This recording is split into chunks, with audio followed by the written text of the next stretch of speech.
Assalamualaikum warahmatullahi wabarakatuh. Waalaikumsalam warahmatullahi wabarakatuh.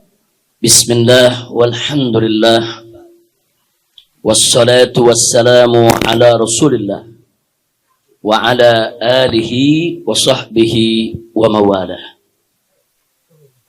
Siyadatul habaib asyurafa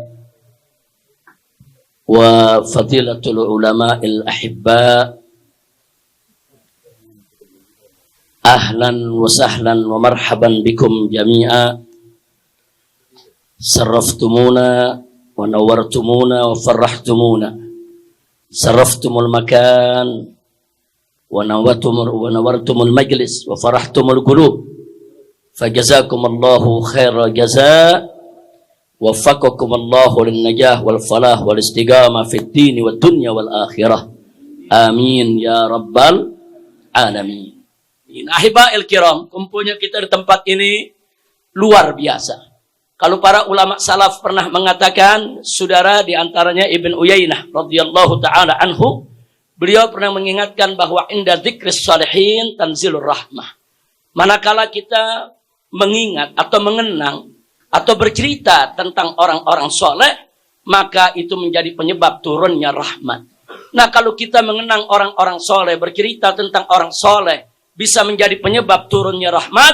Fama balu bidzikri sayyidil mursalin sallallahu alaihi wasallam. Lalu bagaimana kalau kumpulnya kita adalah mengenang, saudara, menyebut, saudara, yaitu sayyidul mursalin, pemimpinnya para nabi dan rasul, Nabiyuna Muhammad sallallahu alaihi wa alihi wa sahbihi wasallam.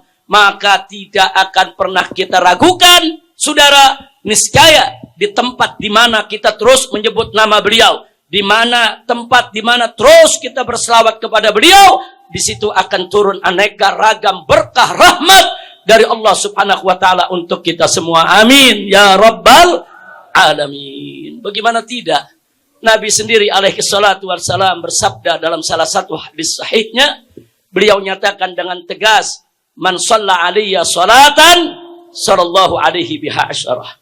Jadi barang siapa yang berselawat kepadaku dengan satu kali selawat, Allah akan limpahkan selawat untuknya dengan 10 kali. Pengertian Allah melimpahkan selawat kepada orang yang berselawat kepada Nabi adalah Allah melimpahkan rahmatnya, barakahnya, ridhonya, magfirahnya. Dan ini penting untuk kita ingat. Karena ulama-ulama salaf kita, saudara, sebagaimana dibahas dengan panjang lebar oleh Al-Imam Ibn Atha'illah As-Sakandari dalam kitab Tajul Arus Al-Hawi li Tahdhibin Nufus. Di sana diceritakan betapa para ulama-ulama salaf mengingatkan kita semua bahwa mendapatkan satu saja rahmat dari Allah itu jauh lebih baik daripada amal ibadah kita seumur hidup, saudara. Loh, kenapa? Karena kita ini hanya bisa masuk surga dengan rahmat Allah, bukan dengan amal kita, saudara. Segunung kita punya amal, belum tentu bisa memasukkan kita ke dalam surga tanpa rahmat Allah. Tapi dengan satu rahmat saja Allah berikan kepada kita, cukup untuk memasukkan kita ke dalam surganya. Makanya para ulama salaf, saudara, pernah mengatakan, mereka bersumpah demi Allah, aku mendapatkan satu rahmat dari Allah, lebih aku suka daripada amal ibadahku seumur hidupku. Karena amal ibadah seumur hidup belum tentu Allah terima, belum tentu mendapatkan rahmat. Tapi kalau satu rahmat udah Allah berikan, saudara, maka segala amal ibadah kita akan diterima oleh Allah. Kekurangannya akan disempurnakan, dosa kita akan dimaafkan. Jadi sekali lagi, kalau satu kali selawat buat Nabi, Allah melimpahkan 10 rahmat untuk kita. Jangankan 10 rahmat, satu rahmat udah cukup buat modal masuk surga, ya ikhwan. Bagaimana 10 rahmat? Bagaimana kalau kita berselawat 10 kali, 100 kali, 1000 kali? Saudara, setiap hari kita berselawat kepada Nabi kita Muhammad sallallahu alaihi wasallam. Maka insya Allah, Allah subhanahu wa ta'ala akan melimpahkan rahmatnya untuk kita semua. Nah, karenanya jangan kaget kalau majelis-majelis sufi, majelis-majelis sholihin, di mana-mana tempat, bukan di Indonesia aja ya, di seluruh dunia. Saudara, itu dipenuhi dengan zikir-zikir dan sholawat ya. Di samping ada majelis ilmu, di samping baca kitab, Di samping ada nasihat, mereka nggak lupa. Mereka ajak umat untuk banyak-banyak baca sholawat, berzikir, baca wirid. Kenapa? Karena semua itu bisa mengetuk pintu rahmat Allah Subhanahu wa ta'ala. Karena sebagaimana Nabi sampaikan kepada kita, saudara, tidak ada yang bisa masuk surga kecuali dengan rahmat Allah, saudara. Sampai tatkala Sayyidatuna Aisyah radhiyallahu taala anha bertanya, "Wa anta ya Rasulullah?" Lalu bagaimana dengan Anda ya Rasulullah? Apakah masuk surga juga dengan rahmat Allah? Nabi mengatakan, ya, nggak ada yang bisa masuk surga kecuali dengan rahmat Allah. Nah, cuma hati-hati, ada yang mensalah tafsirkan hadis ini. Apa dia bilang? Nabi sendiri belum tentu dapat rahmat. Astaghfirullahaladzim.